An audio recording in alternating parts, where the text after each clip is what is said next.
In the next part of his essay, which is entitled The Emotional Factor, Russell again continues to point out what he sees are moral failings or the bad effects of Christianity. So he points out that really people believe on emotional grounds, or so he tries to make that point. And maybe that is true for some people, but not all. Here's a small list of people who have become Christian or given themselves over to the Catholic faith, who believed on intellectual grounds. And they were very clear in laying out their intellectual arguments for why they became Christians. For myself, personally, honestly, I can say when I am tempted to doubt, reason gets in the way. Every objection that comes into my mind about Christianity, I know that ultimately those reasons fall apart. And I have to believe. Everything in my experience, everything in my education points me to the truth of Christianity. And Roman Catholicism in particular. I tried to disprove Roman Catholicism, and I couldn't. I came to a point where I had to admit that it was true. He says this, quote, he says, "Religion is supposed to make men virtuous." He says, "So I am told, I have not noticed it," which is funny. And because it's funny, it has this great emotional effect on the audience, and it makes religion look ridiculous. But first of all, truth is the main concern. We want to know, is Christianity true or not? Right? And making jokes about it is funny, but we want to have a serious logical discussion here about whether Christianity is true or not. And he's dodging it. Secondly, the claim is not that everyone who calls himself a Christian or religious is made virtuous. Jesus was very clear that there would be bad people mixed into the church, people who called themselves Christians, but were not, or were not progressing in virtue. The claim is also not that religion makes people perfectly virtuous. Nobody is more aware of their own sinfulness than the saints. The idea is just that we are becoming more virtuous over time. Not that that's it, you become a Christian and now you're perfectly virtuous. That's not at all what our religion claims. The fact is that Jesus came to save sinners, and if we're sinners, then we need him. And someone who calls himself a Christian, by admitting that he's a Christian, is admitting that he is not perfect, that he does need help in becoming more virtuous.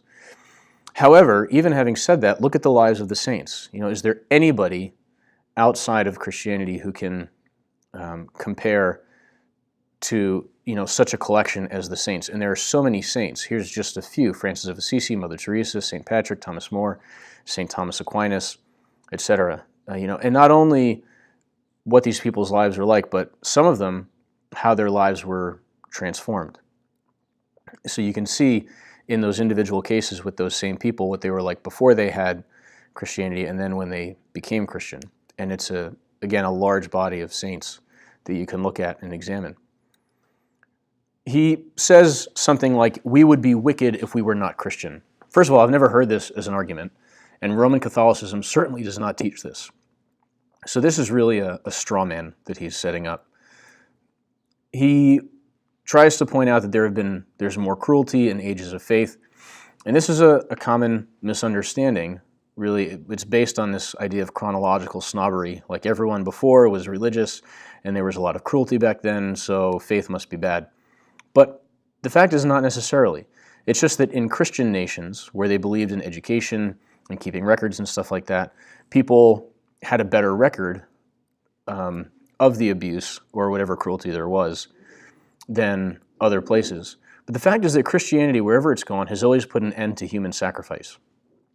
All these other tribes where they've gone, they find human sacrifice and unspeakable cruelty, pulling out people's hearts, tossing babies into fires and things like that. And Christianity always put an end to that. And Christianity has always taught the dignity, the absolute dignity of every single human being. If there has been Christian cruelty, usually it's a reflection of the cruelty in the society. And usually what's happening is Christianity is pulling back from that a little bit. Here are some examples from a book on the Spanish Inquisition, which is usually held up as one of the examples of Christian cruelty. This is by Henry Kamen. So I'm just going to go through these quotes, and you can pause them and read them if you want. But the main idea here is that the Spanish Inquisition is not nearly as bad as it's often made out to be. And that the Spanish Inquisition was not as bad as what the other secular courts were doing to people at the time.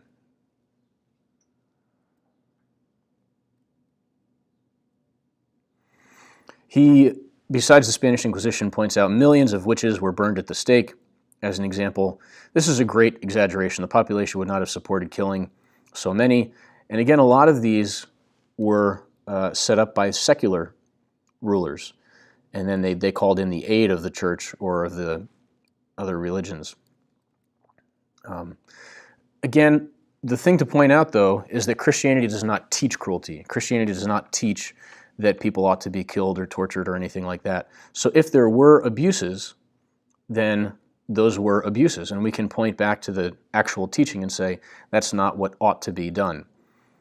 Christianity has that built-in corrective factor, because now we look at Christianity and we're not doing that anymore. The Catholic Church is very clear that torture is not good, that we shouldn't be cruel, that we shouldn't kill people, those types of things. He makes this point that it's the enemy, Christianity, the church is the enemy of moral progress. But again, he doesn't give a moral standard. He hasn't proven what is moral progress, right? There certainly has been moral change over the years, but he hardly proves that it's been progress. Again, this is the chronological snobbery, that whatever is most recent is best.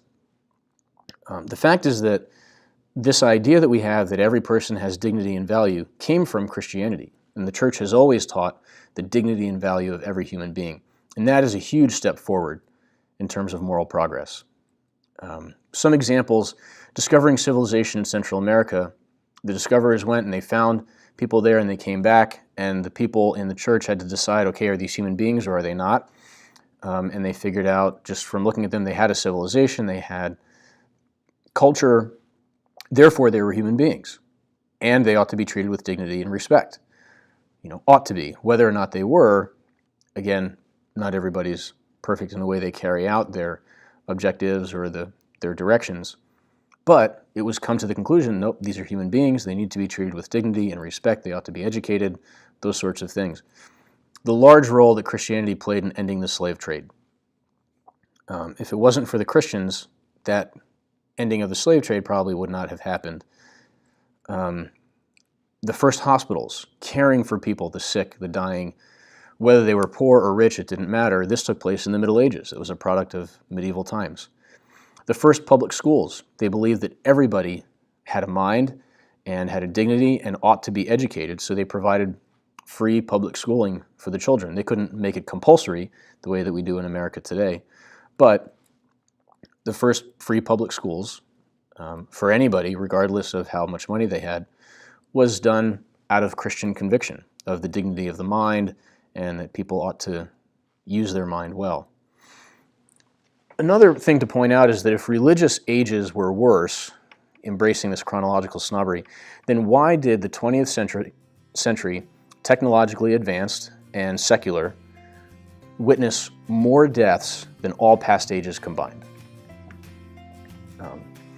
Our scientific literacy and moral progress doesn't seem to be helping that much when we've seen 2 world wars. Now, granted, Bertrand Russell hadn't seen this, but since we're looking at it now from this point in time, we can look and see how much moral progress there really has been. Even if it were true that the church or these organizations are the enemy of moral progress, it's an ad hominem, pointing to the people and what they've done, and then therefore trying to conclude that the ideas are not true. And that's a logical fallacy.